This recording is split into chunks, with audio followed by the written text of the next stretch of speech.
ang mga kwento ng pag-ibig, kwento ng buhay, at kwento ng pag-asa dito sa Barangay Love Stories. Love Stories. Mapalad ang mga taong may sandigan sa buhay sa pamamagitan ng kanilang mga kapatid. Alam kasi nila na meron silang maaasahan sa oras ng kagipitan at kakampi kapag sinaktan sila ng mundo. Ikaw, kabarangay, meron ka bang butihing kapatid? Dear Papa Dudut, matuturing na biyaya mula sa langit ang pagkakaroon ng kapatid. Lalo na kung ito ay magiging sanggang dikit mo sa buhay. Yun bang kasama mo sa buti at sama ng panahon at handa kang tulungan anuman ang mangyari. Bata pa lamang ay pangarap ko na talagang magkaroon ng kapatid, Papa Dudut. 8 taon din kasi akong naging solong anak ng mga magulang namin. Hirap din kasing magbuntis si nanay at matuturing na himala sakaling mabigyan pa nga nila ako ng kapatid. Pero mabuti ang Diyos. Dahil pinagkaloob nila ang katuparan ng kahilingan ko nang ampunin nila si Clark. Pero bago ko ipagpatuloy ang pagkukwento ay gusto ko munang magpakilala sa inyo at sa mga kabarangay natin. Ako nga pala si Jaymon, 34 years old at taga Silang Cavite. Sa kasalukuyan ay masasabi ko na masaya ako bagaman may kulang sa buhay ko.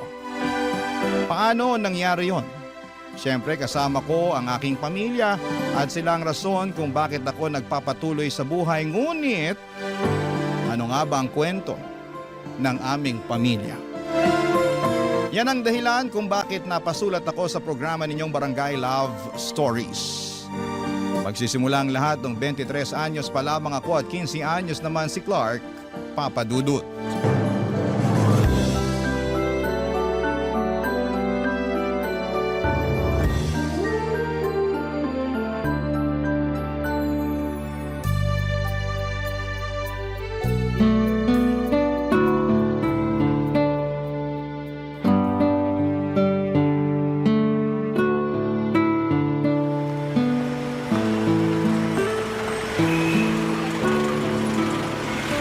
Nasaan na kaya si Clark? Sabi ni nanay sa malapit na tindahan lang naman daw niya inutusang bumili ng suka at saka toyo. Kahit kailan, napakagala talaga ng batang yun eh. Hala, ano yun? Naku, nag-aaway pa yun? Naku, mga kabataan na to. Awatin niyo, dali. Hoy, ano ba kayo awatin niyo? Akala nyo uurungan ko kayo porque marami kayo? Ha? Clark! Kuya! Tumayo ka nga dyan! Wala ka pala, Clark eh! Ano? Puro ka lang yabang! Sino puro yabang, ha? Uy, tumigil na nga kayo! Nagkakasakitan na kayo eh! Saka kayo ha? Gusto niyo ba ipabarangay ko kayo? Ang lalakas ng loob niyong pagtulungan ng kapatid ko eh. 3 kayo tapos mag-isa lang siya. Eh bakit? Kapatid nyo ang nauna! Inangasan kami! Pinagsasasabi mo kayo kaya nauna! Tumigil na sabi kayo! Magsiuwi na nga kayo, lakad na! Clark, umuwi na tayo. Kanina ka pa hinahanap ni nanay. Lagot ka talaga dun.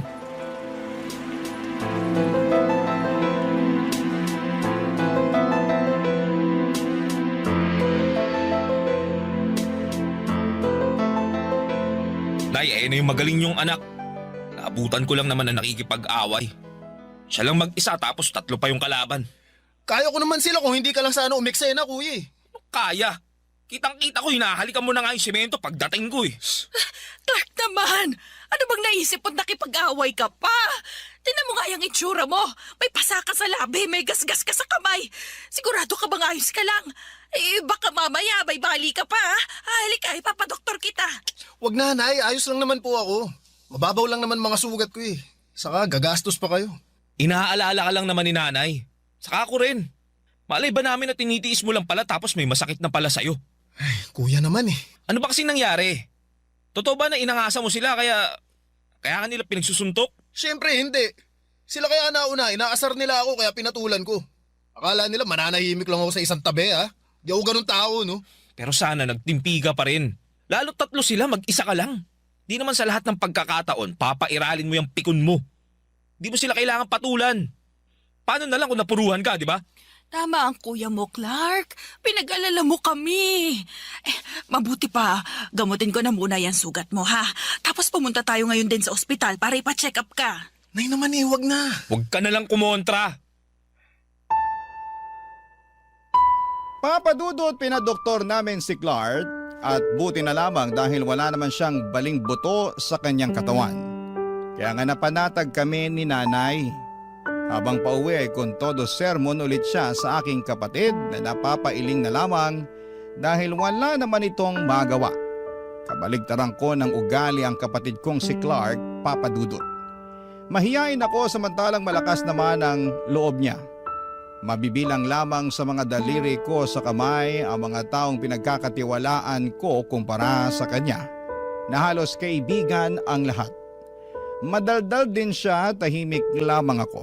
Masipag akong mag-aral noong nasa edad niya pa lamang ako, ngunit may pagkabulakbol at hindi seryoso sa pag-aaral niya ang aking kapatid.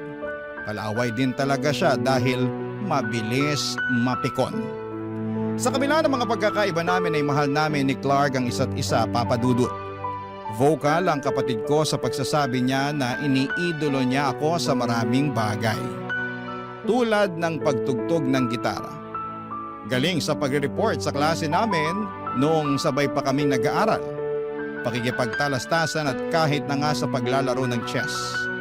At minsan ko na ring sinabi sa kanya na hanga ako sa mga kakayahan niya. Na hindi ko nagagawa lalo na at nalilimitahan ako sa pagiging introvert ko, Papadudot. Noong nagtrabaho na ako ay nagsimula ng lumayo ang loob namin ni Clark sa isa't isa. Aaminin ko na naging abala na ako sa pagtatrabaho. Focus kasi ako sa pagpo-provide sa aming pamilya dahil gusto ko na pahintuin sa pagtitinda ang nanay namin. Kaya ni mag-usap kahit simpleng kumustahan ay hindi na po namin magawa ng kapatid ko dahil pag-uwi sa bahay ay kinakain ako ng matinding pagod. Tapos dumating sa buhay ko si Mary Grace. Katrabaho ko na nakamabutihan ko. At hindi po nagtagal ay niligawan ko nga't naging kasintahan, Papadudot.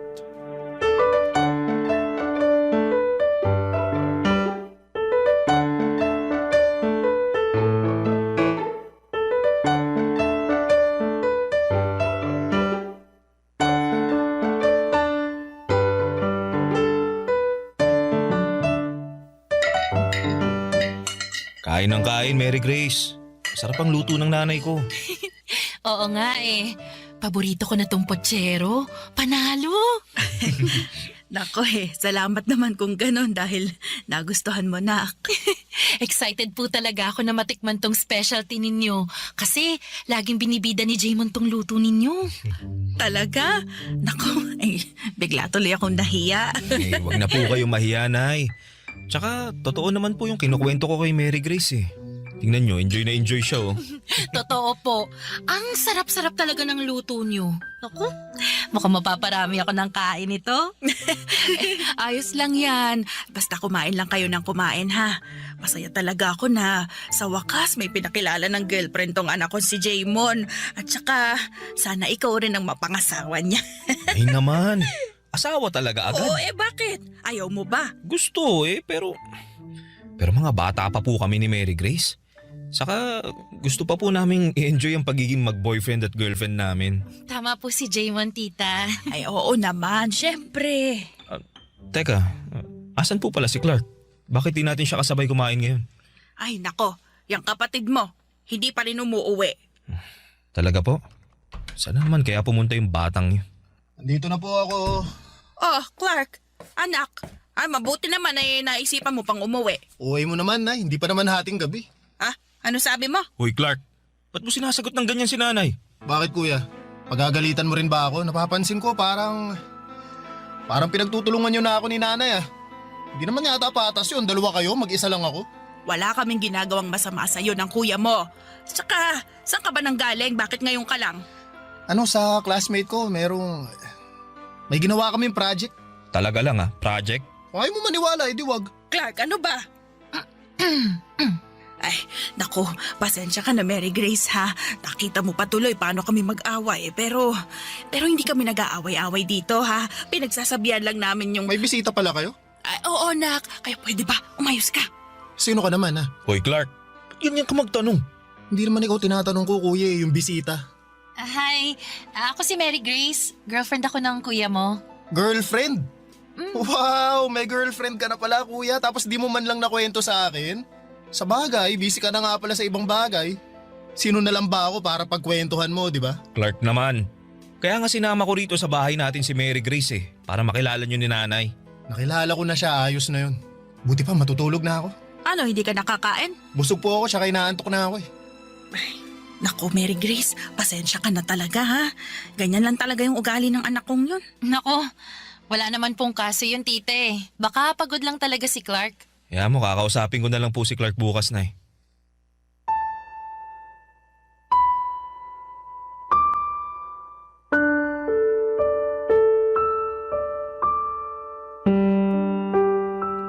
Papadudot aminin kong nagulat ako sa inisyal na reaksyon ni Clark nang makita niya si Mary Grace. At mas nabigla pa ako sa kung papaano niya ito patunguhan habang tumatagal. Bastos, walang modo para sa akin ang datingan noon, kaya naman kinain ako ng hiya para sa aking girlfriend at pag-aalala na ayawan niya ang pamilya ko. Buti na lamang at nandyan si nanay para sawayin ang kapatid ko dahil hindi ko kayang magalit ng todo-todo kay Clark. Mabuti na lamang at wala lang kay Mary Grace sa mga nangyari. Kesyo meron din daw siyang mga nakababatang kapatid. At parang naka-default na sa ugali nila ang ganong mga kilos at pananalita. Sa kabila ng lahat ay hindi ko pa rin napigilang malungkot, mainis at magtampo sa kapatid kong si Clark. Dahil pakiramdam ko ay hindi lang si Nanay at Mary Grace ang binastos niya ng gabing yon, kundi ako rin na kuya niya. Kaya nga ginawa ko ang bagay na sa tingin ko ay nararapat kong gawin, at yon ay ang kausapin siya. Pero nauwi lamang ang pag-uusap namin sa matinding pag-aaway. Barangay Love Stories. Barangay Love Stories. Papadudod, sinabi ni Clark sa akin na masyado ko raw pinagtatanggol si Mary Grace. Samantalang noong ko lamang ito nakilala. Sinagot ko siya na normal lamang yon dahil girlfriend ko na nga ito. Pero nangatwiran ulit si Clark na hindi raw niya gusto si Mary Grace. Noong tanungin ko kung bakit ay wala naman siyang naisagot. Doon ko sinabi na tigilan na niya ang ganong klase ng pag-uugali dahil hindi yun maganda at nakakahiya sa girlfriend ko. Pero imbis na magpasupil, humingi ng tawad at mangako na hindi na ulit siya mambabastos, ay nagalit si Clark at doon na nagsimula ang away namin. Mabibilang sa mga daliri ko sa kamay ang tagpo na nag-aaway kami ng kapatid ko. Hindi kasi ako pumapatol at sa abot ng makakaya ko ay inuunawa ko siya. Kaya nga masakit sa akin na nauwi sa away ang sanay dapat na maayos lamang naming usapan. Alam ni Mary Grace ang nangyari kaya inalo niya ako at sinabihan na mabuti akong kapatid. Na spoiled lang daw talaga si Clark at dapat wag ko raw hayaan na maapektuhan niya ang nararamdaman ko. Dahil doon ay gumaan ang loob ko. Hindi nagtagal, lagi nang nasa bahay namin si Mary Grace, bagay na madalas na kinakainis ng kapatid ko.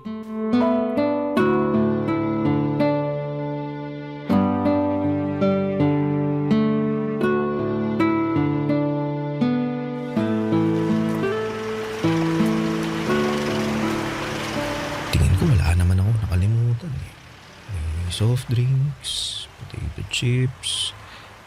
Sigurado matutuwa nito si Mary Grace. Bakit ba kasi lagi kang nandito? Wala na ba kayong ibang tambayan ng kuya ko bukod dito sa bahay ha? Ano ba kasing masama na nandito ko? Kuya mo naman nagpapunta sa akin dito. Teka, si Clark at Mary Grace ba yun? Ano yung nangyayari sa kanila? Nag-aaway ba sila? Teka, buti pa, bilisan ko na nga ang lakad.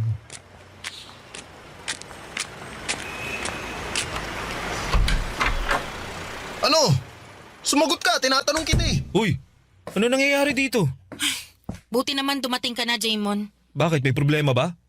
Tsaka, ano yun? Nag-aaway ba kayo ni Clark? Hindi wala akong ginagawa dyan sa jowa mo, no? Anong wala? Kanina lang tinataasan mo ako ng boses. Jaymon, yung kapatid mo inaaway ako. Bakit daw ako nandito sa bahay ninyo? Totoo naman palagi ka na lang nandito. Wala ka bang bahay? Ako nagpapunta kay Mary Grace dito sa bahay. Bakit ka ba nagagalit? Hindi ako galit, kuya. Nagtatanong lang ako. Kaya nga, bakit mo ba tinatanong?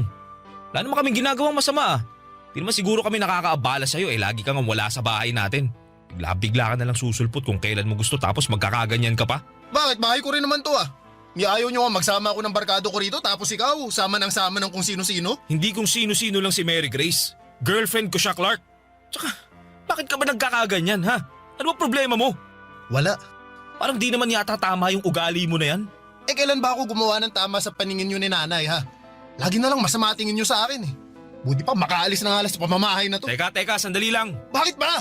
Anong bakit ba? Malapit na maghapunan. Pauwi na yung sinanay, bumili lang ng ulam. Ka na umalis. Kakain na tayo maya-maya. Ayoko nang kumain wala na ako ng gana. Clark naman. Hayaan mo na lang siya.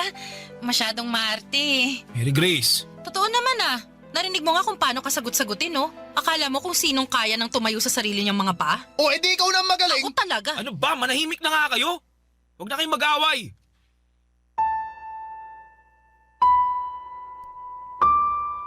Papadudot, hindi ko intensyon na awayin si Clark, ngunit may mga bagay talaga na hindi maiiwasang mangyari lalo na kapag nadala na kayo ng emosyon. At yun ang dahilan kaya nauwi na naman sa matinding away ang pagsasaway ko lamang dapat kay Clark. Nagkasakitan kami ng loob mula sa mga salitang binitawan namin sa isa't isa. At aminin kong labag sa loob ko ang mga nasabi ko sa kanya. Dala lamang yon ng matinding galit dahil sa mga sinabi niya laban sa akin. Pero yon ang naging mitya, kaya naglayas si Clark. Gustuhin ko man siyang hanapin ngunit hindi ko na ginawa yon dahil kinumbinsi ako ni Mary Grace na kapag hinanap ko raw ang kapatid ko, ibig sabihin ay nagpatalo ako sa kanya. Si nanay na lang ang naghanap kay Clark na hindi nagtagal ay napauwi rin naman niya. Simula noon ay tumaas ang pader na namamagitan sa amin ng kapatid ko. Lalong lumayo ang loob namin sa isa't isa hanggang sa tuluyan na akong nag-focus sa relasyon namin ni Mary Grace. Nabuntis ko siya, lumipat kami ng bahay at bumuo ng sarili naming pamilya makaraan ang 5 taon. Kaya lang, marami rin kaming pinagdaanan ni Mary Grace. Lalo na nung nawalan ako ng trabaho matapos akong magkasakit. Kaya kinailangan ni Mary Grace ang maghanap buhay habang nagre-recover ako ng mga panahong yon, papadudot.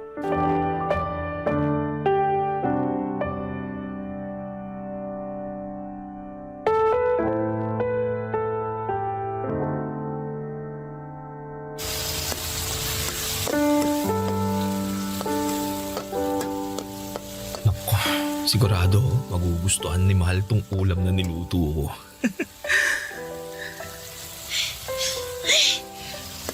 Ano nga mo yun? Ang baho naman. Mahal, andiyan ka na pala. Huwag mo nga akong matawag-tawag na mahal. Pagod ako tapos nakakaamoy pa ako ng mabaho.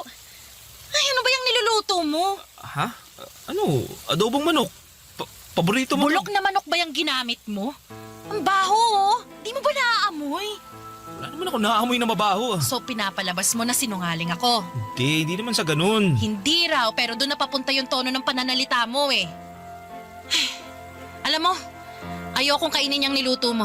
Mamaya may lason pa yan At bakit naman magkakalason tong pagkain? Ewan ko, hindi ko alam.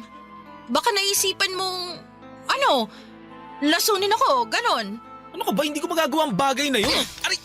Bakit mo ba ako inampas ng bag mo? Aba, dapat lang. Subukan mo lang na gawin ang bagay na yun Wala nang maghahanap buhay para sa pamilyang to. Wala na kayong panggastos at pangbili ng pagkain ng anak mo. Hindi ko nga magagawa yun. Tsaka, mahal kita. bakit kita lalasunin, di ba? Talaga? Mahal mo ko? Oo. Oo naman. Mahal kita. Kaya nga, pinagluto kita ng masarap oh. Kala ko, magugustuhan mo eh. Ang totoo, kumain na ako. Busog na ako. Ha? Bakit ka kumain? Di ba sabi ko kanina, bago ka pumasok sa trabaho, magluluto ako ng masarap? Inubos ko pa naman yung natitira kong pera pambili niyan. Tapos, teka, sino palang kasabay mong kumain? Sabihin mo, sino? Ay, bakit mo ba tinatanong? Ano bang pake mo, ha? Tsaka bawal na ba akong kumain? Sa nagugutom ako. Hindi naman, pero... Wala ka nang pakialam kung sinong kasabay kong kumain. Buti pa, ikaw na lang ang kumain yung niluto mo. Amoy pa lang hindi na masarap eh. Pipilit mo pang masarap. Mary Grace naman. Buti pa, matutulog na ako, Jaymon. Pagod sabi ako eh. Sa pamaga pa ako bukas sa trabaho. Mary Grace, teka lang. Bakit ba kasi? Ngayon na nga lang tayo nagkita Ano bang pinagsasabi mo ngayon lang tayo nagkita? Magkasama tayo sa bahay, di ba? Oo, pero ngayon lang tayo nag-usap. Pagising namin ng anak mo, wala ka na. Lagi kanyang hinahanap sa akin. Namimiss ka raw niya. Namimiss ka na namin. Wala akong panahon sa kadramahan yung mag-ama, ha? Nagtatrabaho lang ako. Natural, lagi akong wala rito sa bahay. Alam mo naman yun, di ba? Kung hindi ka lang sana nagkasakit, di ako yung nandito sa bahay at ikaw ang naghahanap buhay. Pasensya ka na. Pasensya mo mukha mo. Masyado ka madamdamin. Daig mo pa yung babae. Diyan ka na nga. Natutulog na ako sa kwarto. Linisin mo yung pinaglutuan mo, ha? Kung hindi, lagot ka talaga sa akin. Papadudot, naging maayos naman ang pagsasama namin ni Mary Grace ng 1 taon bago dumating ang baby namin. Ngunit nagbago ang lahat noong nakapanganak na siya. Hindi ko alam kung postpartum nga ba yon, pero bukod sa pagiging malungkutin ay naging mainitin na rin ang ulo niya. Buti sana kung sa akin lang, pero damay ang anak namin. Noon pa man ay mabilis na talagang pumitik si Mary Grace. Kaya nga hanggat maaari ay hindi ko siya ginagalit. Tawagin niyo na akong under desaya, pero kung pwede ko naman siyang unawain ay ginagawa ko. Hindi ako sumasagot kapag nagagalit siya. Hindi ako nangangatwiran para hindi na lumala pa ang gulo. At hanggat maaari, gusto kong daanin sa mahinahong usapan ang lahat. Pero habang tumatagal ay napapansin ko na lamang na nagiging mabigat na ang kamay sa akin ng kinakasama ko. Barangay Love Stories. Barangay Love Stories. Papadudot, kapag nahihirapang mag-express ng feelings si Mary Grace, sa mga away namin, lalo na ng galit, ay nauuwi yon sa pananakit niya sa akin. Noong una ay hindi ko naman iniinda yung mangilan-ngilan niyang mga kurot, hampas at pagpalo. Pero nakasanayan na lang niya na saktan ako hanggang sa unti-unti ay nararamdaman ko na lamang ang gigil niya para sa akin. Marami siyang problema na hindi niya masabi sa akin ng matino at hindi naman ako manghuhula para hulaan ang mga bagay na yon. Hindi rin ako marunong bumasa ng isipan kaya nahirapan talaga ako ng husto. Naunawain ang galit niya para sa akin at sa anak namin. Alam ko sa sarili ko na hindi ako nagkulang sa pagiging provider noong nakakapagtrabaho pa ako. Bagaman hindi ako perpekto pero ginawa ko naman ang lahat, papadudot. Kaya lang ay naging mapaghanap si Mary Grace. At lalong bumaba ang kumpiyansa ko sa aking sarili dahil sa pinaparamdam niya sa akin. Doon ko mas kinailangan ng aking kapatid na si Clark. Simula kasi nang bumukod kami ng bahay at nagpamilya ni Grace ay hindi na ulit kami nabigyan ng pagkakataon na mag-usap ng kapatid ko. Pero isang araw, bigla na lamang sumulpot sa apartment namin ang kapatid kong si Clark. Bagay na hindi ko lubos na inaasahan.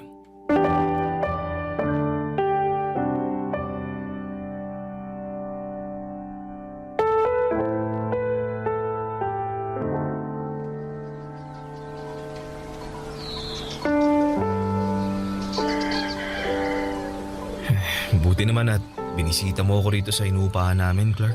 Oo kuya, totoo. Matagal na dapat kitang pinuntahan kaso nahihiya ako sa'yo eh. Nahihiya saan? Sa lahat-lahat. Lalo na hindi na rin naman tayo close katulad nung dati, nung mga bata pa tayo. Tapos naisip ko na baka galit ka sa akin kasi naging pasaway at barumbado akong kapatid nung araw. Di naman ako galit sa'yo. Siguro, nagtampo lang. Pero wala na yun. Tapos na yun eh. Matagal ng panahon lumipas ang bagay na yun. Kung para sa ikatatahimik mo, sige, napatawad na kita kahit wala ka naman talagang kasalanan. Salamat. O, kumusta ka na? Bakit parang ang payat mo na? Saka bakit di ka na dumadalaw dun sa bahay? Sabi ni nanay, miss na miss ka na raw niya. Di na kayo pumupunta dun ni Ate Mary Grace. Nagkasakit kasi ako eh. Nagkapulmonya ako, tsaka bumagsak ng husto yung resistensya ko. Ayun, nagpapagaling pa nga ako ngayon dito eh. Kaya si Mary Grace na muna naghahanap buhay sa amin. Ah, ganun ba? Bakit naman hindi mo man lang sinabi sa amin? Sana napuntahan ka man lang namin. Ayaw ni Mary Grace eh. Ano, paano ayaw? Ayaw niyang ipasabi sa inyo kasi raw ayaw niya na kayong maistorbo. Tsaka kaya naman daw namin eh. Problema na raw namin yun. Kuya, hindi naman kayo nakakaistorbo. Ano ba namang klaseng katwiran yun? Hindi ko maintindihan.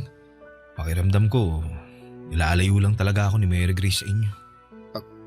Ha? Bakit naman? Ewan, di ko alam. Basta, ayaw niya na pag-usapan namin yung tungkol sa inyo. Dapat daw, di ko na kayo hanapin. Lalo na kasi, di naman daw tayo magkasundo. Yun din ang rason niya kaya di na ako nakapunta sa bahay natin para bisitahin kayo. Kayo ni nanay. Sandali lang, sandali. Hindi ko maintindihan. Ang lakas naman ang tama ni Mary Grace. Ayos lang naman yun. Iniintindi ko na lang siya kasi pag sumagot pa ako baka mag-away lang kami nun. Tapos pagsalitaan niya pa ako ng masasakit at isumbat na di ako nagtatrabaho at siya naghahanap buhay. O di kaya baka masaktan niya pa ako. Masaktan? Teka lang kuya. Anong ibig mong sabihin? Sinasaktan ka ba niya? Ha? Hindi. Wala.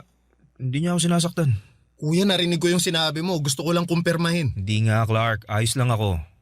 Ayos lang. Mabait si Mary Grace. Di niya ako sinasaktan. Di ako naniniwala sa'yo eh. Ayan! Ha? Yung nasa braso mo, ano yan? Kurot ba yan? Kurot yan eh. Bakas ng kuko yan, oh. Si Mary Grace ba gumawa niyan? Naku, hindi. Hindi siya gumawa nito. Itong pasa sa kamay mo. Pati ang, ano yan? Sugat ba yan? Kuya, hiwa ba yan ng kutsilyo? Saan? Ayan, sa kabila mong braso. Ano?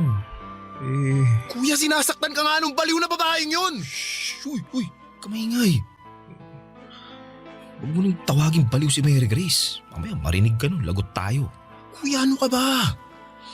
Anong ginawa niya sa'yo? Walang ginawa sa akin si Mary Grace. Mahal na mahal niya ako. Hindi na pagmamahal ang tawag dyan. Sabi sa akin ni Mary Grace, mahal niya ako. Kaya sinasaktan niya ako. Papadudot, ewan, pero ang isip ko noon ay ginagawa lang ni Mary Grace ang pang-aabuso niya sa akin dahil mahal niya ako. At ayokong magsalita ng masama tungkol sa kanya kasi ayoko rin na iwanan niya ako. Siguro'y masyado akong naging mahina sa isipan at puso ko para mga tuwiran at ipagtanggol ang aking sarili. Pero alam din naman ang kapatid ko na naging abusado, ang kinakasama ko at sinamantala ang pagiging mahinahon at hindi ko palapatol sa tao. Naunawaan ko ang pinagmumulan ng galit ni Clark pero hindi ko kayang hiwalayan ang kinakasama ko dahil ayokong masira ang aming pamilya. Sa katunayan ay plano ko na ngang pakasalan si Mary Grace, Papa Dudut.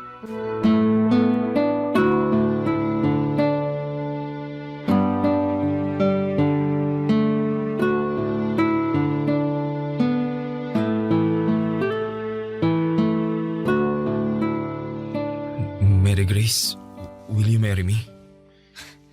Anong sabi mo?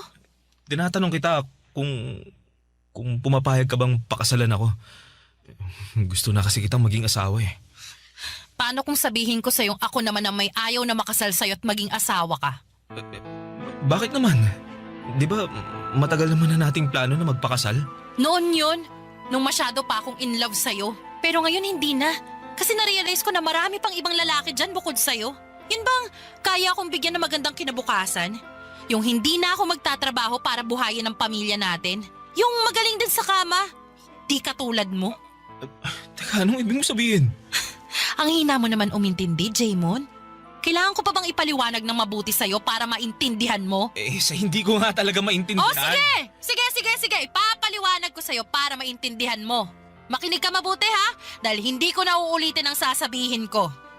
Jaymon, may iba na ako. At plano ko nang sumama sa kanya. Ha? Ano sinasabi mo? Bakit ka naghanap ng iba, Mary Grace? Dahil ayoko na sa'yo. Pagod na ako makisama sa tulad mo, kaya naghanap na ako ng iba. Swerte dahil meron na akong nakilalang mas higit pa sa'yo. Yung mas gwapo, mas mapera, mas magaling sa kama. Kaya dyan ka na. Aalis na kami ng anak mo. Iiwan ka na namin. Huwag niyo akong iwan. Parang awa niyo na, Mary Grace. Parang awa niyo na, huwag kayong umalis. Huwag! Mary Grace!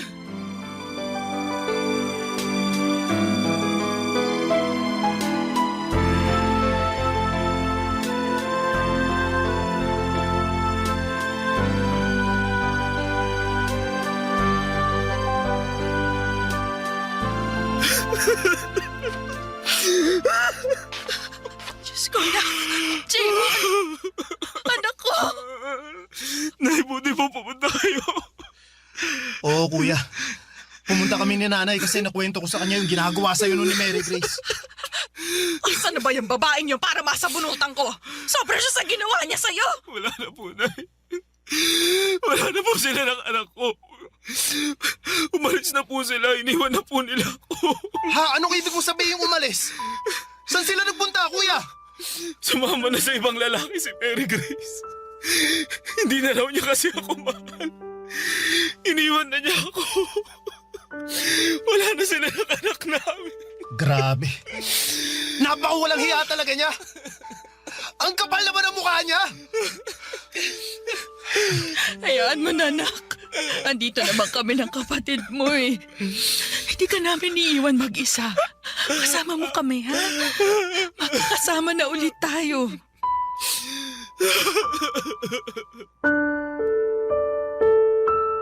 Papadudot malaking bagay ang pagdating ni Nanay at Clark sa apartment namin noong araw na yon. Dahil baka kung ano pa ang nagawa ko sa aking sarili kung wala sila. Sobra po akong nanghihina at nalulugmok ng mga panahon na yon at hindi ko matanggap na iniwan na lamang ako ng ganon kabilis ni Mary Grace. Tangay-tangay pa ang anak namin. Matagal bago ako nakarecover pero buti na lamang at hindi ako sinukuhan nila nanay at ni Clark. Si Clark ang kasakasama ko sa aking counseling dahil kinailangan ko yon upang makausad sa trauma mula sa pang-aambuso sa akin ng dati kong kinakasama. Sa kasalukuyan ay masasabi ko na nasa maayos naman ang disposisyon ko sa buhay, sa araw-araw na ginawa ng Diyos. Ay nabibigyan ako ng pag-asa na tuluyan na akong makakawala sa masakit kong nakaraan. Hanggang dito na lamang po, Papadudot, ang sulat ko at maraming salamat po sakaling mapili po ninyong i-ere ang aking kwento sa inyong istasyon. God bless and more power sa inyong lahat. Ang inyong forever kapuso at kabarangay, Jaymon. Anong say mo sa Barangay Love Stories na ito? Pagkwentuhan natin sa comment section yan. Ang mga kwento ng pag-ibig, kwento ng buhay at kwento ng pag-asa dito sa Barangay Love Stories. Love Stories.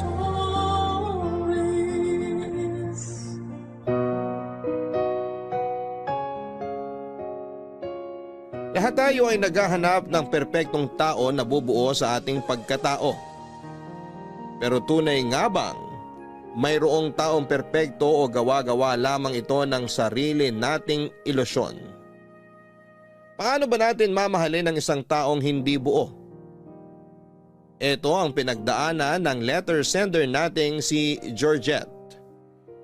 Nasawa ng magbuhat ng relasyon. Kaya naman noong nakilala niya si Lino, ay umasa siya na siya na ang makakatuluyan nito. Pero siya nga ba talaga ang lalaking kailangan ni Georgette? Ang kasagutan niyan ay malalaman natin dito sa mga kwento ng pag-ibig, buhay at pag-asa sa nangungunang Barangay Love Stories. Dear Papa Dudut, love conquers all ang sabi ng nakakarami sa atin. Pero ang totoo ay hindi pag-ibig ang solusyon sa problema ng isang magkasintahan, kundi ang pagharap mismo rito at pagresolba sa suliranin na inyong pinagdadaanan. Magandang araw sa inyong lahat. Georgette na lang ang itawag ninyo sa akin. Isa akong grade 2 teacher, Tubong Legazpi, Albay, na ngayon ay nakatira na sa Quezon City.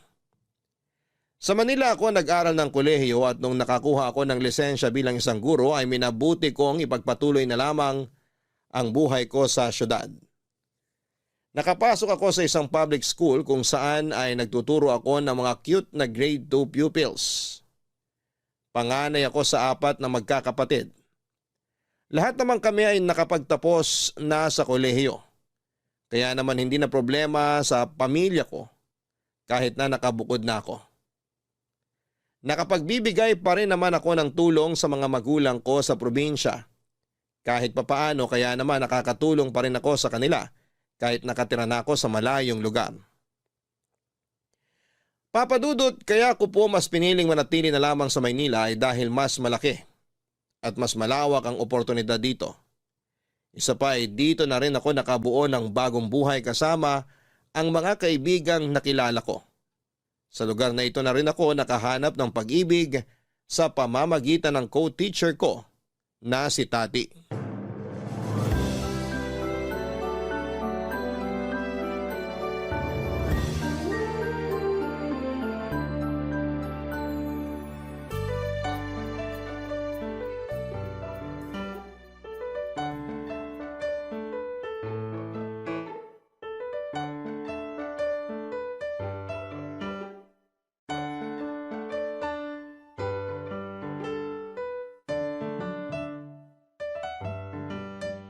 Alam mo, hindi ako mahilig sa kape, pero simula nung nagturo ako ng grade 2, kape na lang talagang nagpapawala ng stress ko. Nasanay ka kasi noon sa pagtuturo ng mga grade 6, kaya naninibago ka ngayon. Expected na talaga na magiging makulit ang mga bata. Yan yung pinili mong propesyon eh. Pero hindi ko inaasahan na iba na palang mga bata ngayon. Kakaiba talaga yung kulit nila. Totoo yan. Mas matapang na rin sila ngayon. Medyo spoiled na rin kasi ang mga bagong henerasyon ngayon eh. Pero syempre, bilang teacher, dapat mahaba ang pasensya mo. Ewan ko ba kung bakit ito yung pinili kong propesyon? Hindi naman ako pasensyosa. Ewan ko rin ba sa'yo? Basta ako, kaya ako naging guro kasi mahilig ako sa mga bata. Sa bagay, parang practice na rin to para sa akin para kapag nagkaroon na ako ng anak. Oo nga. Congrats pala ulit sa engagement niyo ni Mark. Salamat. So kailan naman ang kasal? Hindi pa namin napag-uusapan eh. Siguro baka next year pa. Kailangan pa kasi namin mag-ipon eh. Maganda yan. Mag-ipon muna kayo bago bumuo ng pamilya. Eh ikaw naman, kailan mo planong magpakasal? Kasal agad? Wala pa nga akong boyfriend eh. Eh bakit naman kasi wala ka pang boyfriend? Eh wala naman kasing nanliligaw. Eh di ikaw manligaw. Alam mo, sa panahon ngayon, hindi na uso ang pag-aantay ng grasya. Dapat ikaw na mismong naghahanap. Ay nako, darating ang darating. Ginawa ko na yan dati. Pero ano nangyari? Mahirap ipilit ang pag-ibig na hindi para sa'yo. Mali ka lang kasi ng pinipiling tao. Siyang tunay naman. Mali-mali rin kasi ang mga desisyon ko sa buhay. Kaya nauuwi ako sa mga lalaking bahagang buntot. Gusto mo, ako na lang ang pumili para sa'yo? May irereto ko. Sino naman? Baka mamaya yung kapatid mo yan ha? Hindi! Hindi yung kapatid kong irereto ko sa'yo.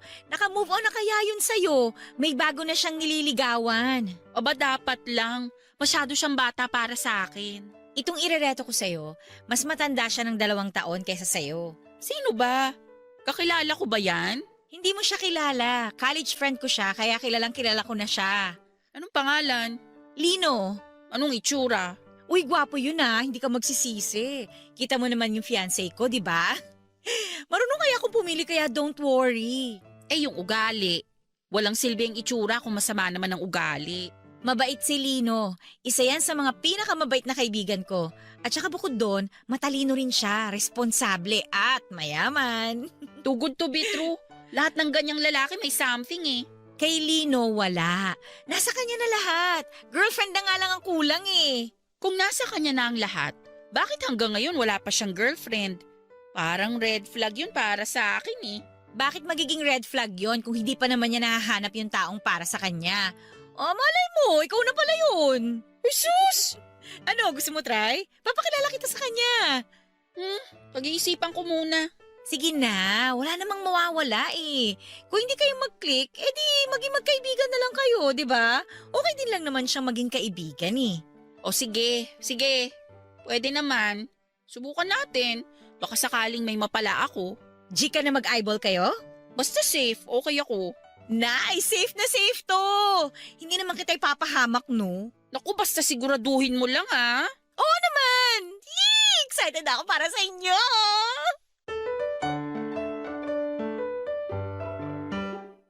Tuwing Sabado ay nakagawian na naming mga teacher ang lumabas para mag-unwind matapos ang buong linggong pagod sa pagtuturo.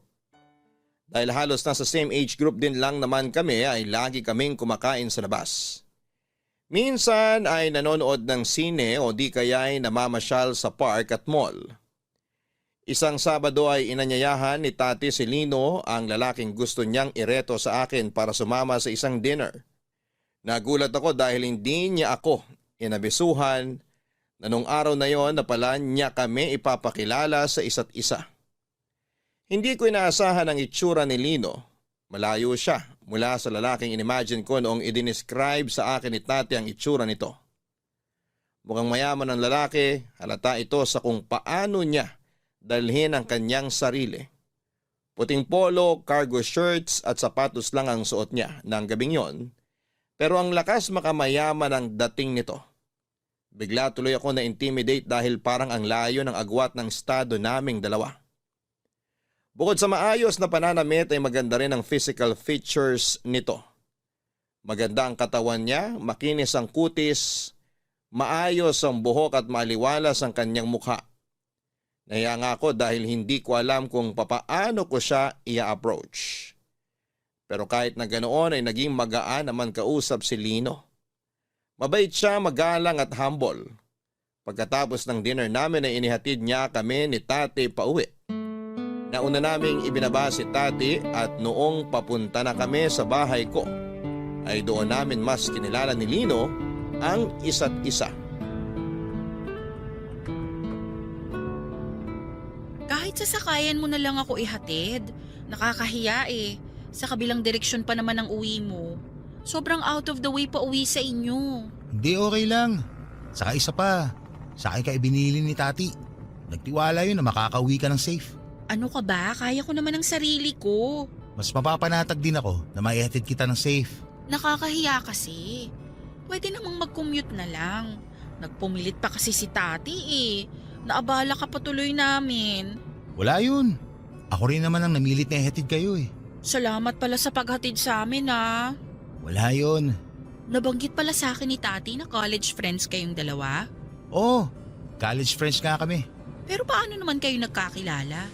Eduk siya tapos ikaw naman business. Magkaiba kayo ng kurso na kinuha. Mahabang kwento. Sabihin na lang natin na nagkakilala kami by chance. Ah, okay. Kayo, paano naman kayo naging magkaibigan ni Tati?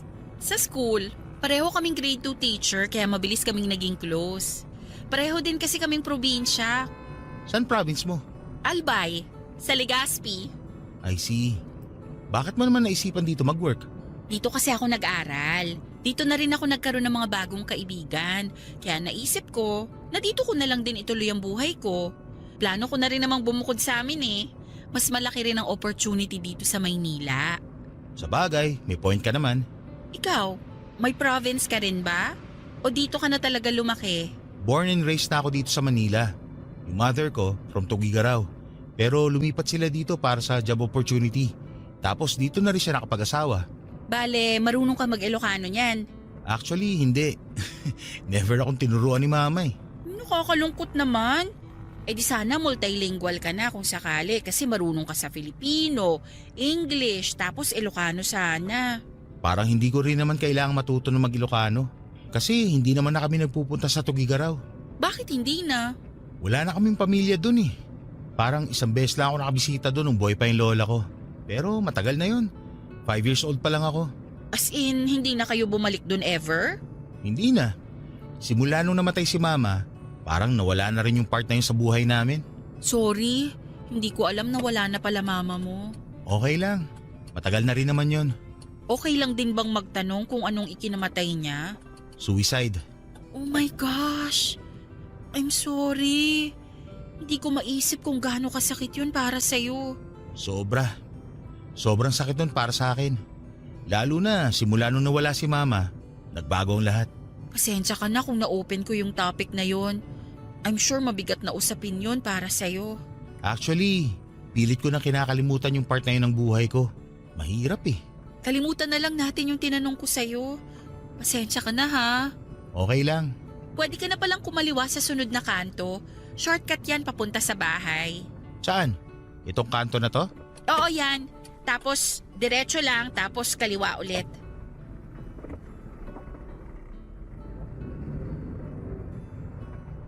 Ayan, kahit dyan na lang sa tapat ng nakaparadang motor. Lalakarin ko na lang. Tong street na to. One way kasi palabas dito kaya bawal sumalubong. Okay na ako rito. Sure ka? Oo, malapit na lang naman yung apartment ko rito. Nakikita mo ba yung puting building na sumisilip dun banda? Yung may kulay blue na tuktok? Oo, yun nga. Doon ako nakatira. Ah, okay. O so paano? Salamat sa paghatid sa akin ha. No worries. Ingat ka sa paglalakad. Ingat ka rin sa pag-uwi. Maganda ang naging first impression ko kay Lino. Hindi ko ikakaila na sa unang pagkikita pa lang namin ay na-attract na ako sa kanya. Ang problema nga lang ay hindi ko alam kung nagustuhan din ba niya ako o baka na-turn off na siya sa akin. Pagkatapos kasi ng gabing yon ay wala nang nangyari. Hindi na niya ako kinontak at hindi na kami nagkita pang muli. Pakiramdam ko tuloy ay hindi siya interesado sa akin. Okay lang naman yon para sa akin kung sakali pero nakakababa pa rin ang confidence na hindi ako nagustuhan pabalik ng lalaking inireto sa akin. To be fair, expected ko naman na maaring mataas ang standards ni Lino dahil may karapatan naman siyang maging choosy.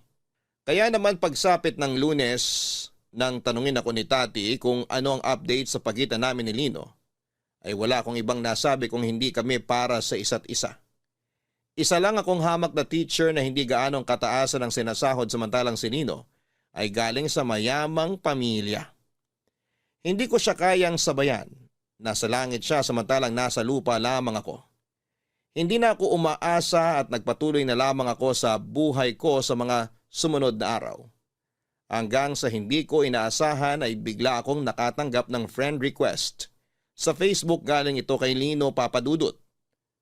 Nung nakita ko ang pangalan niya ay napatalon ang puso ko sa sobrang kilig.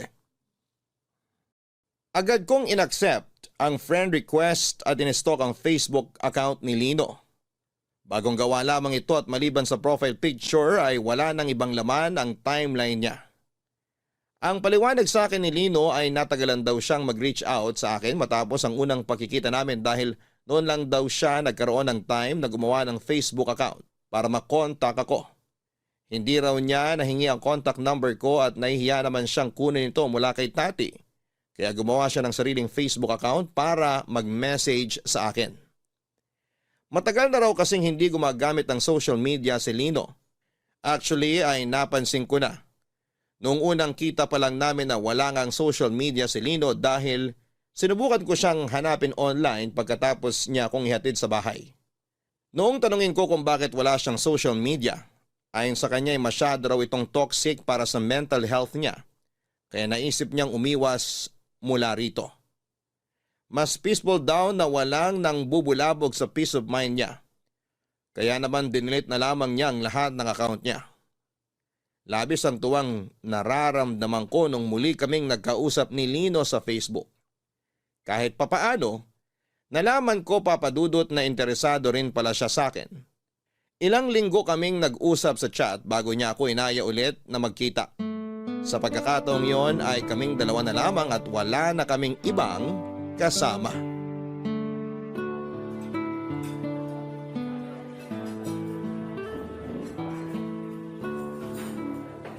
Salamat at pinaunlakan mo tong invite ko sa'yo. Kailangan ko rin to. Bored ako sa apartment ngayon eh. Hindi naman ba kita nabala? Hindi naman. Actually, wala nga akong plans ngayong weekend. Hindi natuloy yung plano sana namin nila Tati na manood ng sine. Bakit naman? Hindi namin type yung mga palabas ngayon. Puro kasi action at horror. Ayaw daw nilang ma-stress kasi masyado nang ma-action at nakakatakot yung trabaho namin. Ganun ba talaga kahirap maging teacher? Marami naman talagang pros and cons ang pagiging teacher eh. Masaya na nagagawa mo yung gusto mo, magturo at mag-inspire ng mga bata. Pero at the same time, masyadong maraming paperworks. Doble-doble ang workload dahil sa bagong curriculum. Kaya nga hanga ako sa mga teacher eh. Kasi nagiging magulang sila nang wala sa oras. Ay oo, tama yung sinabi mo. Lalo na sa aming mga nasa lower grades. Hindi lang pagtuturo ang gagawin mo. Kailangan mo ring mag-alaga ng mga bata ng 9 na oras. Nakaka-drain din siguro yun, no? Draining, stressful, nakakapagod, lahat na. Kaya nga every weekend kami lumalabas para mag-unwind eh. Ngayong Sabado lang hindi natuloy kasi may sarili-sarili ding commitments yung iba. Dapat pala maging maayos tong date nating to. Bakit naman? Kasi ayoko makadagdag sa stress mo. Mukhang hindi naman. Dito na nga lang sa kinakain natin, sobrang nag-e-enjoy na ako eh. Nasabi sa akin ni Tati na mahilig ka rin sa mga inihaw na pagkain. Kaya dito talaga kita dinala. At talagang nag-research ka ha? Siyempre naman. Gusto ko magpa-impress sa'yo eh. So far, impressed naman ako sa'yo. Talaga ba? Saan banda ka naman na-impress sa akin? Marami. The way you handle yourself, pati yung pakikitungo mo sa mga tao, yung choices mo sa buhay, very classy. Naks, ganun na ba talaga kaganda ang tingin mo sa akin kahit na pangalawang beses pa lang natin ito magkita? Well, kasama na rin doon yung mga nakwento sa akin ni Tati tungkol sa'yo. Nagkukwento siya tungkol sa akin? Ano-ano naman kinukwento niya sa'yo? Kung gaano ka kabait, etc., etc. Basta puro good qualities mong nabanggit niya sa akin. Naku, baka naman masyado ng mataas ang expectations mo sa akin. Kapag hindi ko yun na-meet, baka ma-turn off ka. Hindi ko na maituloy yung plano ko sa'yo. Plano? Ano bang plano mo sa akin? Gusto kitang ligawan. Masyado bang maaga para gawin ko yon? Gusto mo kong ligawan? Sana, kung available ka. Kung walang ibang nanliligaw sa'yo, baka pwedeng ako na lang. Sa ngayon kasi, ang tinatanggap ko lang na manliligaw ay yung taong handa na akong panindigan. Hindi ko kailangan ng short-term relationship lang. Hindi naman ako naghahanap ng pang short term lang eh. Ang gusto ko, yung makakasama ko na panghabang buhay. At bakit sa tingin mo ako yung taong yun? Hindi ko alam kung ikaw na ba yung taong hinahanap ko. Pero willing ako subukan. O di sige, subukan natin. Kapag hindi nag-work, wala tayong magagawa. Pumapayag ka na? Wala namang mawawala eh. Papadudot nagulat ako sa paraan ng panliligaw na ginawa sa akin ni Lino. Ubusan ng yaman ang ginawa niya para lang mapasagot niya ako. Mula sa mga bulaklak, pabango, chocolate at kung ano-ano pang klase ng regalo. Lagi niya akong pinadadalhan ng sorpresa, hindi lang sa trabaho kundi pati na rin sa bahay. First time ko lang na magkaroon noon ng manliligaw na may kaya sa buhay kaya nanibago ako ng sobra sa mga ginawa niya. Naranasan ko na rin namang maligawan noon dahil nagkaroon na rin ako ng ilang boyfriend dati. Pero ibang-ibang experience na naranasan ko kay Lino. Sa kanya ko lang naramdaman na worth it din pala akong pagkagastusan. Na espesyal ako at dapat na inaalagaan. Dumating nga noon sa punto na na-pressure ako na sagutin na lamang siya. Dahil pakiramdam ko ay sobra-sobra na ang ginagawa nito para sa akin. Pero pinayuhan ako ni Tati na huwag madaliin ang lahat dahil hindi raw magandang magpasilaw sa mga material na bagay lalo na't nasa ligawan stage pa lamang kami. Ilang buwan ding pinatunayan sa akin ni Lino ang kagustuhan niyang mapasagot ako. Pagkatapos niya sa trabaho ay araw-araw niya akong hinihintay sa school para ihatid pa uwi. Lagi rin niya akong chinecheck sa trabaho o di kaya ay kinukumusta sa mga oras na hindi ko inaasahan. Pakiramdam ko noon ay sincere naman si Nino sa ginagawa niyang panliligaw. Isa pa ay gusto ko rin siya. Kaya naman naisip ko noon na sagutin na siya makalipas ang halos 3 buwang panliligaw. So kumusta naman ang panliligaw sa'yo ni Lino? So far, maayos naman. Sobrang nag-e-enjoy ako. Sabi ko naman sa'yo good catch talaga si Lino Pero bakit naman kaya ako? Sa dami ng babae dyan, bakit ako yung napili niya? Kasi magaling akong matchmaker, no? Ano ka ba? Hindi pa ba obvious na para kayo sa isa't isa? Siguro may nakita sa'yo si Lino na wala sa iba. Ang pag-ibig naman, usually wala yung dahilan Bigla na lang titibok yung puso mo para sa isang tao. Yun ang patunay na kayo ang para sa isa't isa. Ganun ba yun? Oo naman, ganun talaga yun. Kaya huwag ka na maghanap ng dahilan, O so, kailan mo naman planong sagutin si Lino? Di ko alam. Kapag sure na siguro ako sa kanya. At bakit naman hindi ka pa sure? Ano ka ba? Di ko rin alam Ano ba yan? Lahat na lang hindi mo alam. So ano na lang yung alam mo? Basta ang alam ko, mabait si Lino. Sincere siya sa ginagawa niyang panliligaw sa akin. Pero... pero ano? Pero parang too good to be true kasi. Para siyang mga leading man sa drama na sobrang perpekto. Hindi ko siya makitaan ng butas. Parang walang mali sa pagkatao niya. At bakit mo naman kasi siya hinahanapan ng butas o ng mali? Ano ka ba? Kasi ayokong mabuhay sa pantasya na perfect guy yung dinidate kong lalaki. Wala naman ganun. Walang perpekto sa mundo. Mas gusto ko yung natural na tao lang.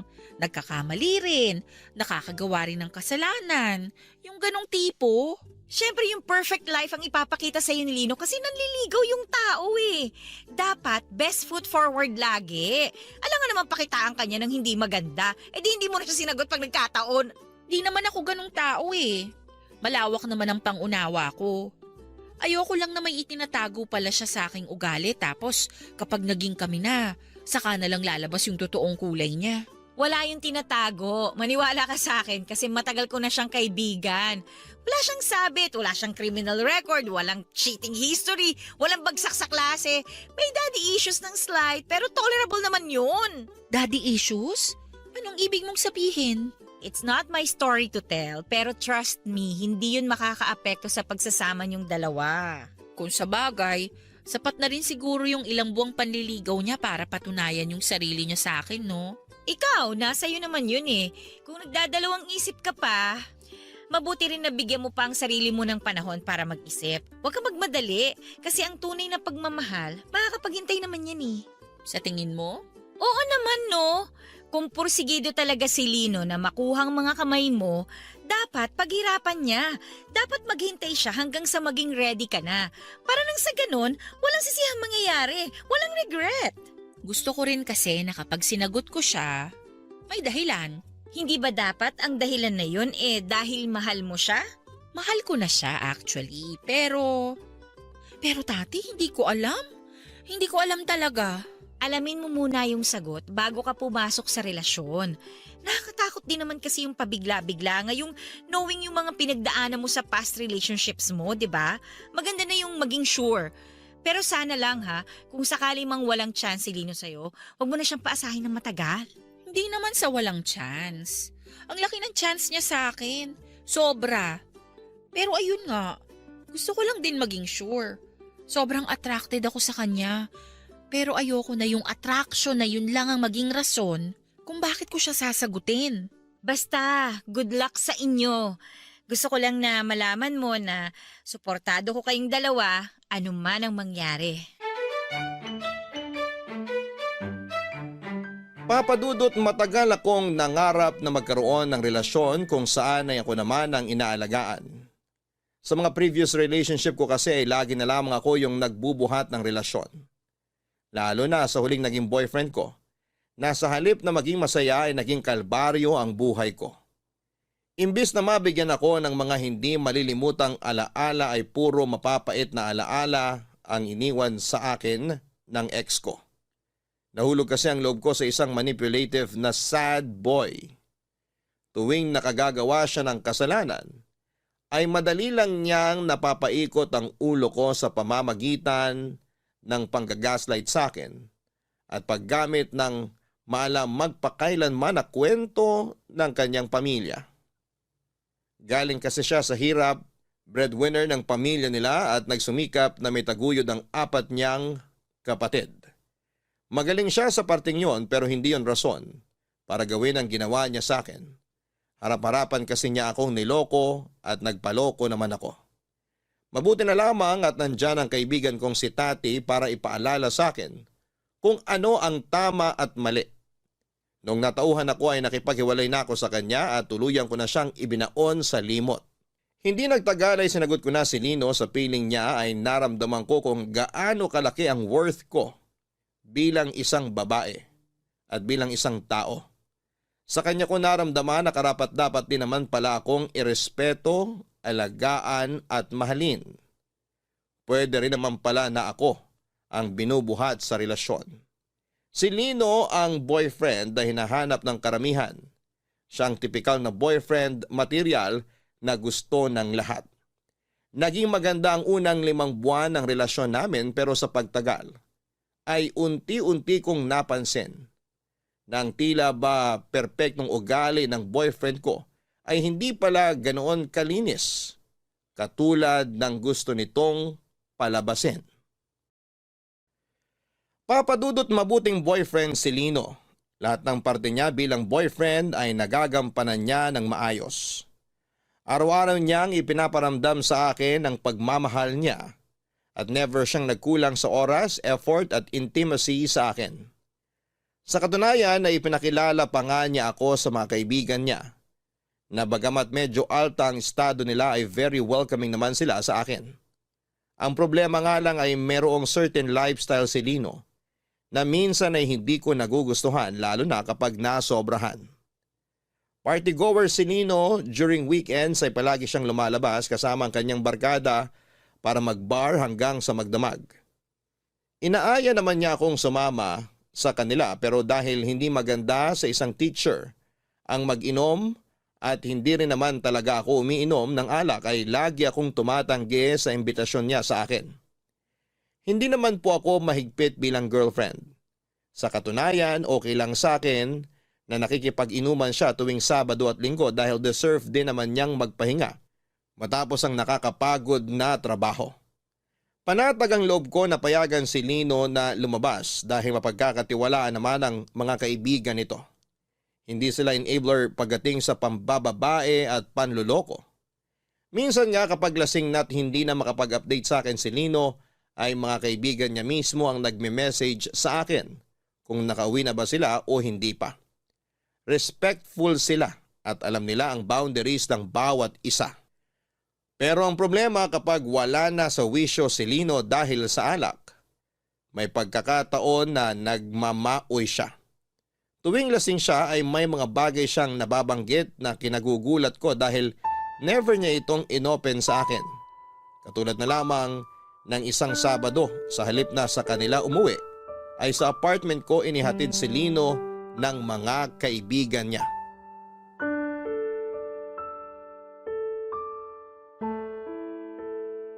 Lino! Lino, gumising ka muna dyan.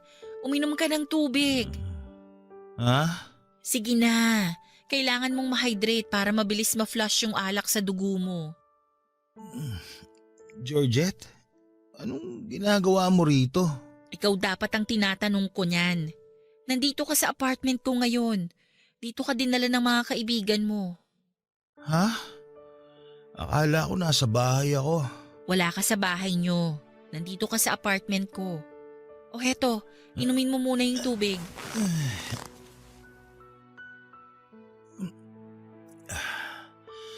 Salamat. Tanggalin mo na yung damit mo, pupunasan ko yung katawan mo ng bimpo at tubig. Hindi ka pwedeng humiga sa kama ko na madumi. Dito na lang ako matutulog sa sofa. Bakit pala dito ako dinala ni Eric? Hindi ko rin alam. At hindi ka pwedeng matulog dito kasi hindi ka kasya rito sa sofa. Wala, sige, alisin mo na yung shirt mo. My gosh, Lino naman. Ako na nga lang mag-aalis. Iinom-inom kasi tapos hindi naman pala kaya. Taas mo yung kamay mo. Pupunasan na kita ha. Georgette, Ano yun? hindi ba nagalit si Papa na inuwi kita rito sa bahay? Anong pinagsasabi mo dyan? Nandito ka sa apartment ko. Wala tayo sa bahay nyo. Okay ka lang ba? Nakailan ba kayo at sobra yata ang amats mo ngayon? Hindi mo na alam kung nasan ka eh. Wala ba tayo sa bahay? Mabuti naman. Wala tayo sa bahay nyo, okay? Tsaka kailan mo pa ako dinala sa bahay nyo? Lagi mong sinasabi na boring dun. Akala ko magagalit na naman si Papa eh. Ano ba kasing meron sa inyo ng tatay mo? Hindi ba kayo bate? Bate? Hindi nga nakanturing sa akin ng taong yun eh. Anong ibig mong sabihin? Si Papa, isa lang ang anak nun. Alam mo kung sino? Si Kuya. Ako, palamuti lang ako sa bahay. Display na hindi man lang pinapansin. Bakit naman hindi ka niya pinapansin? Wala akong ambag sa buhay niya eh. Para sa kanya, wala akong silbi. Lahat ng magagandang nagawa ko, nagawa na ni Kuya. Kaya baliwala na kung ano man ang gawin ko. Ako lang yung anino ni Kuya. Hindi pinapansin, hindi nakikita. Lino, bakit ngayon mo lang to nakwento sa akin? Bakit ko na may kukwento tong masaklap na buhay ko sa taong mahal ko? Ayoko magmukhang sad boy na may dinadalang daddy issues. Ayoko magmukhang problemado sa harap mo. Pero may problema kayo ng tatay mo. Hindi yun pwedeng isikreto lang. Matagal ko na tong pinoproblema. Ano magagawa mo sa pinagdadaanan ko ngayon? Kung ako nga mismo, hindi ko to magawang ayusin eh. Pero pwede naman kitang suportahan. Pwede mo kong gawing takbuhan kapag kailangan mo ng makakausap. Ako ang sasalo sa'yo kapag sobrang bigat na ng dinadala mo. Ayokong gawin sa'yo yon. Bakit naman? Hindi ka bagay o lugar, Georgette. Nasaka ko lang pupuntahan kapag masama ang loob ko o kapag kailangan ko ng tulong. Girlfriend kita. Gusto ko lagi ka masaya. Ayokong idamay ka sa mga problema ko dahil ayokong maperwisyo kita. Huwag mong isipin na perwisyo ka. Mas mapapanatag ako kapag aware ako sa pinagdadaanan mo. Lalo na kapag alam ko naman sa sarili ko na meron akong maitutulong sa'yo. Girlfriend mo ko at natural lang na makasama mo ko hindi lang sa saya, pati na rin kapag down ka. Kaya Lino, kung ano man ang... Ay, naku. Kung alam ko lang na may ganitong klasikang problema na pinagdadaanan.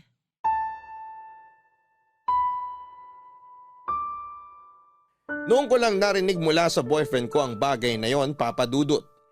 First time ko lang kasing makita ang vulnerable side ni Lino.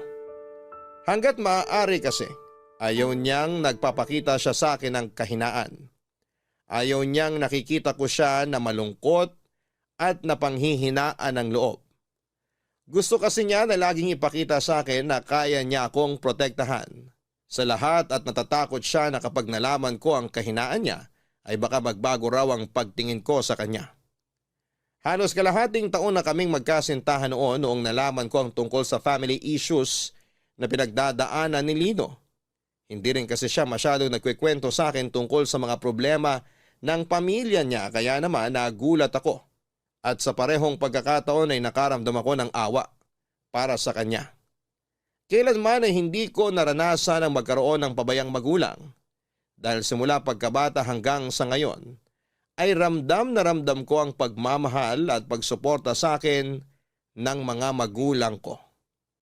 Noong gabi ding yon ay nag-gets ko na kung bakit sa halip na sa bahay nila ay sa akin inuuwi si Lino ng mga kaibigan niya. Mas magandang sa akin na muna siya umuwi habang lasing ito dahil baka mas lalo lang lumala ang problema nila ng kanyang ama kapag doon pa siya umuwi. Kinaumagahan noong nahimasmasan ay walang maalala si Lino sa mga nangyari o napag-usapan namin noong gabi. Ni hindi niya alam na sa akin siya umuwi. Gusto ko man siyang tanungin tungkol sa mga problemang isinare niya sa akin ay ayoko namang manghimasok sa buhay niya. Kaya hinantay ko na lamang siyang mismo ang mag-open on sa akin.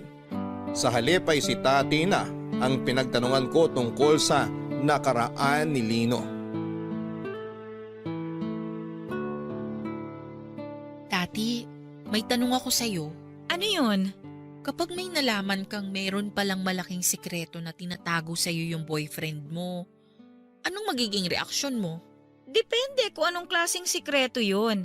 Kung may iba siyang babae, syempre magagalit ako, no? Kung nalaman kong bakla pala siya, magugulat ako. Kung ang sikreto naman niya may malubha siyang sakit, dadamayan ko siya. Wala sa mga nabanggit ang sikreto ni Lino. Teka, may sinisikreto sa'yo si Lino? Kala ko random question lang yun. May nalaman ako recently tungkol sa kanya.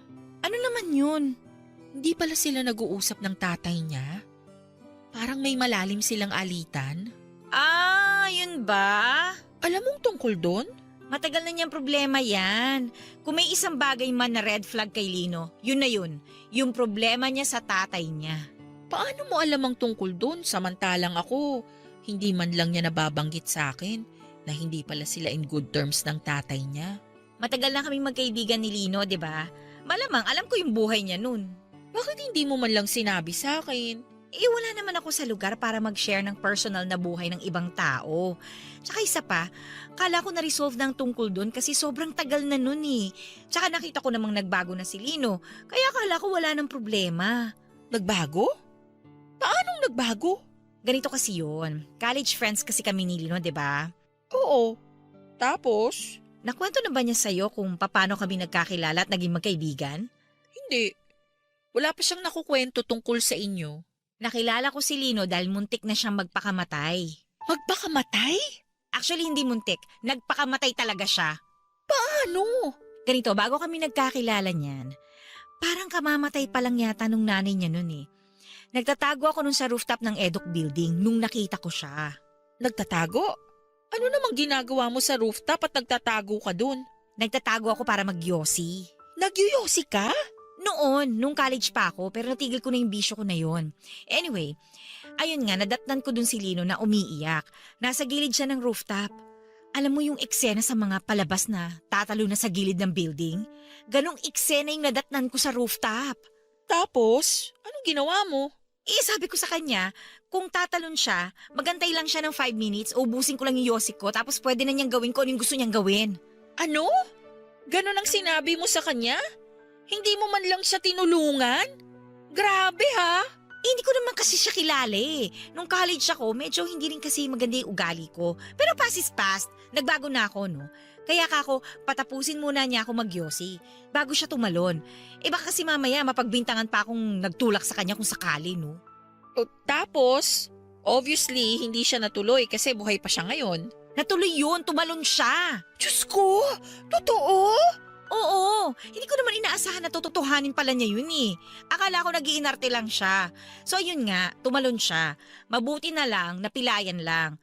Parang 3 palapag lang naman yung Eduk Building eh. Tsaka sa baba nun, puro halaman na, kaya hindi ganong masama yung pagbagsak niya. Anong ginawa mo pagkatapos? Siyempre, naganap na ako ng tulong para maklear ko kagad yung pangalan ko at sabihin na wala akong kinalaman sa nangyari. Tsaka baka mahuli ako nag-yosi no, masuspend pa ako. Kaya ginawa ko ang lahat para ma-divert yung attention sa kanya. Pero hindi pa rin nasasagot yung tanong kung paano kayo naging magkaibigan. Sinamahan ko siya sa ospital. Inakala kasi nila na magkaibigan kami eh. Wala naman akong choice, kaya yun, nagkunwari na lang akong kaibigan niya. Tapos dun sa ospital, nakita ko kung paano siya tratuhin ng tatay niya. Nagulat nga ako eh. May mga gano palang klaseng magulang. Muntik nang mamatay yung anak niya, pero parang wala lang sa kanya yung nangyari. Alam mo, naawa ko kay Lino, kaya habang nagpapagaling siya, sinamahan ko siya sa ospital hanggang naging close na kami. The rest is history, ika nga nila. Grabe. Ang dami ko palang hindi alam tungkol sa boyfriend ko. Pagkatapos namin maging close, nalaman ko na medyo rebellious siya sa pamilya niya. Kaya siguro may alitan sila nung tatay niya. So ayun, yun yung past ni Lino na alam ko. Papadudot, kahit naman nalaman ko ang totoong nakaraan ni Lino ay hindi pa rin nagbago ang pagtingin ko sa kanya. Sa katunayan ay mas naging relatable siya dahil si Lino ang patunay na walang taong perpekto sa mundo. Hindi lahat ng nais natin ay pwedeng mapa sa atin.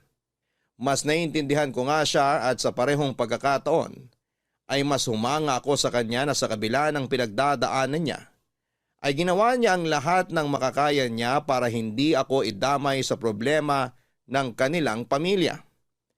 Ganun pa man ay hindi ko maiwasang mag-alala sa kalagayan ni Lino. Para kasing nasa loob ang kulo nito na kapag na-trigger ay bigla na lamang sasabog. Lalo na kapag nahaluan na ng alak ang sistema niya. Mahirap na kapag nakatapat siya ng taong kayang manakit at baka mapahamak siya. Simula noong nalaman ko ang pinagdadaanan niya, ay sinubukan kong pagbawalang uminom sa labas si Lino. Pumayag naman siya at hindi ito naging issue sa kanya, ganon din sa mga kaibigan niya. Kapag gusto niyang uminom noon ay sa apartment siya nagpupunta at dala ang ilang bote ng alak. Sinasamahan ko siyang mag-inom habang pinagkikwentuhan namin ang tungkol sa buhay-buhay. Pero sa lahat ng mga bagay na napag-usapan namin, never niyang binuksan sa akin ang tungkol sa problema niya sa pamilya niya. Ginawa ko naman ang lahat para maging supportive na girlfriend kay Lino. Pero minsan ay may mga bagay talagang nakasanayan na ng isang tao at mahirap na itong alisin sa kanilang pagkatao. Lalo na kapag ang punot dulo ng pag-uugaling yon ay hindi pa rin naaayos. Napagtanto ko kalaunan na ang sugat sa puso ni Lino ay sobrang lalim na at mahirap na itong hilumin pa. Sa mga sumunod na buwan ay naging maganda naman ang ugnayan namin ni Lino, papadudot. Sinubukan niyang umiwas sa pagpunta sa mga bar, pero hindi naglaon ay natuto siyang magsinungaling sa akin dahil doon. Hindi ko alam na pagkatapos pala niyang uminom sa apartment, sa halip na umuwi ay dumadaan pa siya sa labas para magpatuloy sa pag-inom. Nakwento yon sa akin ng isa sa mga kaibigan niya noong nagsumbong ito na inaaya raw siya ni Lino na uminom sa labas. Nagsorry naman sa akin si Lino noong kinumpronta ko siya tungkol sa ginagawa niya. Pinatawad ko siya at sinubukang alamin ang dahilan kung bakit niya nagawa sa akin ang maglihim. Tinanong ko siya kung masyado na ba akong nakakasakal. Hindi ang naging sagot niya. Inamin niya sa akin na hindi lang daw niya mapigilan ang sarili niya dahil alak na lang daw ang nakakapagbawa sa sakit na nararamdaman niya. Dumating noon sa puntong hindi ko na siya mapigilan at halos gabi-gabi na ang pag-inom ni Lino. May time na nga na pumapasok na siya sa trabaho ng lasing. Kahit na anong pilit ko ay ayaw sabihin sa akin ng boyfriend ko kung bakit siya nagkakaganon. Hanggang noon kasi ay ayaw pa rin niyang magkwento tungkol sa problema nila ng ama niya. Kahit na alam ko na ang tungkol doon. Masakit para sa akin na panoorin kung paano sirain ni Lino ang buhay niya. Unti-unting niyang napabayaan ang sarili niya, papadudot. At para bang nawala na siya ng ganang mabuhay noon. At ang hirap para sa akin na wala akong magawa para matulungan siya. Hanggang sa dumating ang araw na kinakatakot ko. Naaksidente si Lino sa daan dahil sa kalasingan. Mabuti na lamang at walang ibang taong napuruhan sa nangyaring aksidente. Ganon din na hindi siya nasaktan. Nakapagpiyansa siya sa tulong ng kanyang ama. Pero dahil sa nangyari ay mas lalo lang nalayo ang loob sa kanya ng tatay niya. Hindi ko na nakayanan ang mga nakikita ko noon. Kaya ako na mismo ang kumausap kay Lino.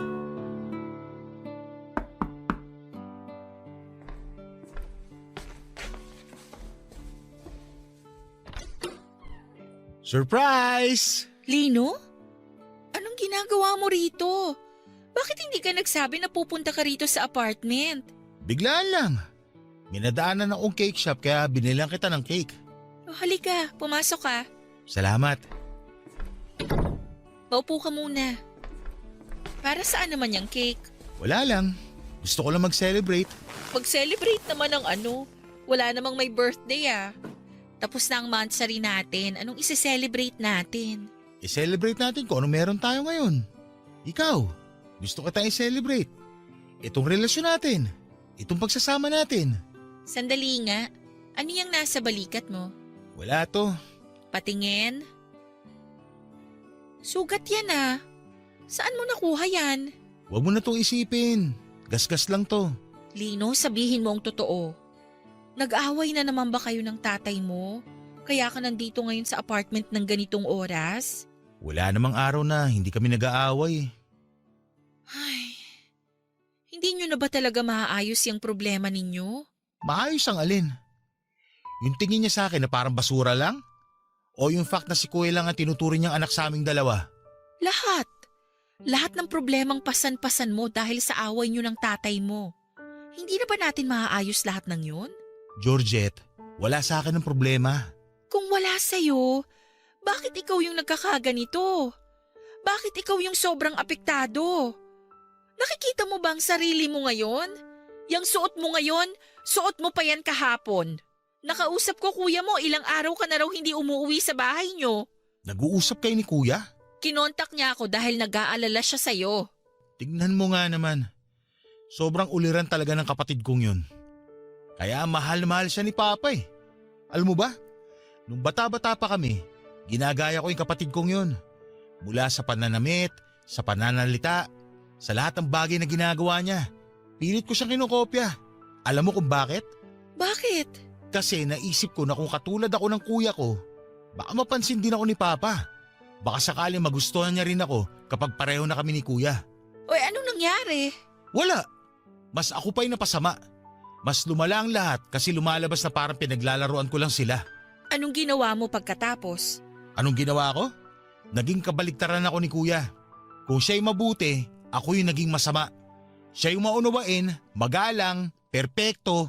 Ako naman yung naging pabaya, bastos, naging rebelde ako. Naisip ko na baka sakali magpakita man lang si Papa ng emosyon sa akin kapag ipinahama ko ang sarili ko. Na maiparamdam niya sa akin ang pagmamahal niya kapag nalagay ako sa panganib. Kaya mo nagawang tumalon sa building noong college ka pa? Paano mo nalaman yun? Nakwento sa akin ni Tati. Lino, ilang taon na ang lumipas. Ilang taon ka nang nagre-rebelde sa tatay mo pero may nagbago ba? Wala naman, di ba? Kaya bakit patuloy mo pa ring sinisira ang buhay mo para lang sa kanya? Dahil nasanay na ako sa ganong buhay. Simula noon hanggang ngayon, wala na akong ibang ginawa kundi ang kunin ng atensyon ni Papa. Yun na naging buhay ko, Georgette. Sinubukan ko naman magbago eh. Ginawa ko naman yung best ko, pero tuwing nakikita ko si Papa, bumabalik ako sa dati. Gusto ko lang naman i-acknowledge niya ako eh. Gusto ko lang naman ituring niya din akong anak. Mahirap ba yun? Naiintindihan kita. Hindi mo ako naiintindihan. Wala ka naiintindihan sa sitwasyon ko ngayon dahil lumaki ka sa pamilyang perpekto. Alam kong mahirap itong pinagdadaanan mo, pero... Alis na ako.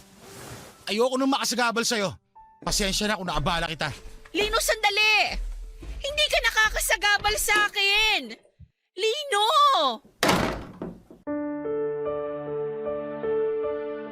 Papa Dudut, empath akong tao. Ibig sabihin ay madali ko lang na-absorb ang mga nangyayari sa paligid ko. Kapag malungkot ang taong kasama ko ay nalulungkot din ako. Kapag galit ito ay nasisira din ang mood ko. Kaya naman sa pagiging rebelde ni Lino sa kanyang tatay ay nadadamay ako. Minsan sa halip na pumasok ako sa eskwelahan, na maganda ang mood ay laging mabigat ang loob ko dahil alam kong hindi okay si Lino. Sobrang apektado ako sa mga problemang pasan-pasan niya.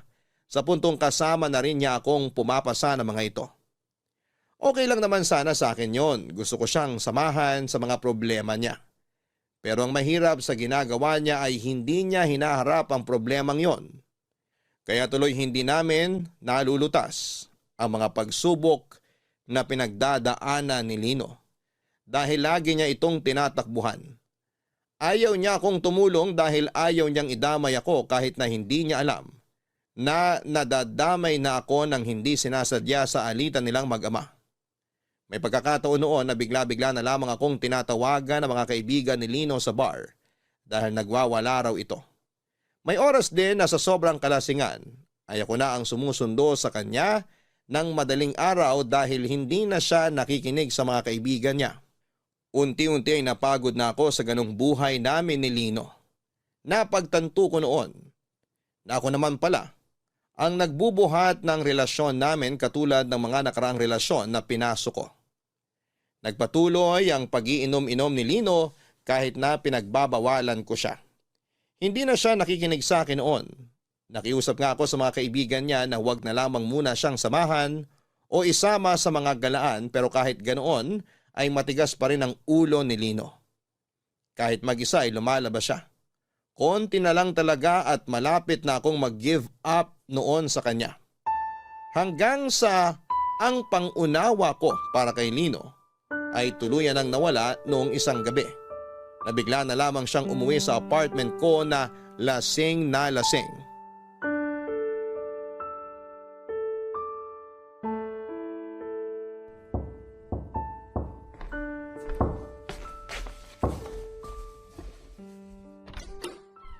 Lino? Georgette! Teka. Hoy! Okay ka lang? Okay lang ako. Lasing ka na naman ba? Halika, pumasok ka. Saan ka na naman ba galing? Pasensya ka na kung dito ako dumiretso. Hindi ako pwede sa bahay. Maupo ka muna dyan. Sandali, kukuha lang ako ng tubig. Wag, dito ka lang muna. Kailangan mong uminom ng tubig para hindi ka ma-dehydrate. Tabihan mo ko kahit saglit lang. Okay. Ang bango mo ngayon ah. Bagong ligo ka ba? Kanina pa ako naligo. Matutulog na sana ako. Hindi ko alam na lumabas ka na naman pala. Di ka man lang nagpaalam sa akin? Sumaglit lang ako sa dating tambayan namin. Sinong kasama mo? Ako lang mag-isa. Pinagbawalan mo sina Eric na samahan akong uminom eh. Kaya nag-solo flight na lang ako. Kasi ayokong uminom ka. Hanggat maaari ayokong naglalasing ka. Lalo na't hindi mo kayang disiplinahin yung sarili mo. Okay lang yun. Kahit pagbawalan mo mga kaibigan ko, okay lang. Kaya ko naman kahit mag-isa eh. Sanay na ako mag-isa. Kaya ko mag-inom kahit walang kasama. Bakit ka na naman napainom ng wala sa oras? Kailangan ko pa bang sagutin yan? Sa tingin ko, alam mo na yung sagot eh. Dahil na naman ba sa tatay mo? Sino pa nga ba? Ano na naman bang nangyari sa inyo? Wala. Yun yung point. Walang nangyayari sa amin. Nakatira kami sa iisang bahay pero wala man lang siyang pake kahit ilang araw na ako hindi umuwi. Wala man lang siya paki kahit sa kalsada o matulog dahil sa kalasingan. Yun ang problema, Georgette. Walang nangyayari sa aming dalawa. Dito ka na lang muna magpalipas ng gabi hanggang sa mawala yung tama mo. Magbihis ka na. Gamitin mo yung naiwan mong damit dito nung nakaraan. Nalabahan ko na yon. Dali, huwag ka munang umalis.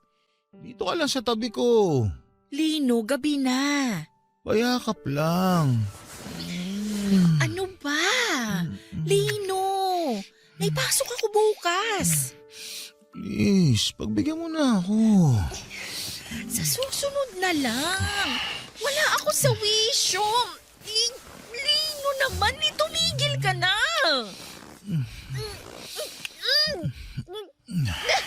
Lino, Sige na. bitawan mo ko. Ayaw mo na ba sa akin? May iba ka na bang nagugustuhan? Bakit naman parang diring-diri ka sa akin? Lasing ka, Lino. Magpahinga ka na. Ito ang pahinga ko. Lino! Nasasakal ako. Ano ba? I love you, Georgette. Tama na, please, Lino. Ano bang ginagawa mo? Iniwan mo ko, please. Ayoko. Tigilan mo ko, Lino. Saglit lang naman eh. Mabilis lang to. Ayoko, Lino. Bitiwan mo ako. Nasasaktan na ako. Bakit? Dati naman natin itong ginagawa, di ba? Uy! Layuan mo ako. Hindi ikaw yan. Wala ka sa katinoan ngayon, kaya please. Huwag mong gawin to sa akin. Pero... Huwag kang lumapit sa akin. Tatawag na ako ng pulis. Pulis? Bakit? Anong ginawa akong mali? Umalis ka na, Lino. Tatawagan ko si Eric para sunduin ka. Georgette naman. Lino! Mahal kita ng sobra pero mali na tong ginagawa mo kaya tama na to. Umalis ka na! Sa puntong yon ay natakot na ako para sa sarili ko. Nag-iba na si Lino. Hindi na siya ang Lino na nakilala ko at minahal. Tuluyan na siyang nilamon ng galit na inaalagaan niya sa kanyang puso. Sa huling pagkakataon ay kinausap ko siya na hayaan akong tulungan siya sa problema niya. Pero katulad ng dati tuwing nahihimasmasan ay binabaliwala lang niya ang mga usapan namin tungkol sa kanyang ama. Bumabalik siya sa dati niyang ugali na sweet at mapagmahal na para bang bumabawi sa mga nagawa niyang kasalanan. Pero nung nakita kong wala talagang pagbabago sa ugali ni Lino, masakit man, ay ako na mismo ang nakipaghiwalay sa kanya. Ayaw ko man siyang iwan sa panahon kung kailan lugmok na siya. Pero hindi ko na talaga kayang sabayan ang buhay na pinili niya. Ayaw niyang magpatulong sa akin kaya hindi ko rin siya matutulungan. Naubos na lamang ako, Papa Dudut. Naubos na ang pasensya ko, ang pangunawa ko, pati na rin yata ang pagmamahal ko sa kanya.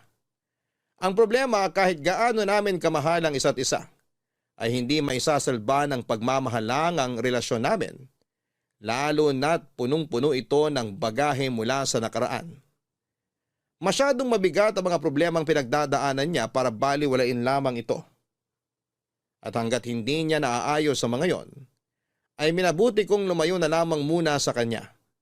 Walang ibang makakalutas sa mga kinakaharap niya, kundi siya lang at umaasa ako noon na yon ang marirealize niya sa nangyaring hiwalayan namin. Mahal ko po si Lino pero mahal ko rin ang sarili ko at ayokong masira ang sarili ko dahil lang sa pagmamahal ko sa kanya. Papa Dudut, hanggang dito na lamang muna ang bahaging ito ng sulat ko. Sa susunod na bahagi ng kwento ko ay malalaman ninyo kung anong naging pagpapatuloy ng pagsasama naming dalawa ni Lino. Maraming salamat po sa pakikinig ng aking kwento. Ang inyong forever kapuso at kabarangay, Georgette. May mga bagay talaga sa mundo na hindi kayang ayusin ang pagmamahal lamang. Minsan kahit gaano natin kamahal ang isang tao, ay may puntong mapupuno rin tayo lalo na't nakikita natin na hindi nila binibigyang halaga ang pagmamahal na ibinibigay natin sa kanila. Darating talaga tayo sa oras kung kailan kailangan na nating magsakripisyo para sa ikabubuti ng taong mahal natin, kahit ang kapalit nito ay ang pag-iwan natin sa kanila.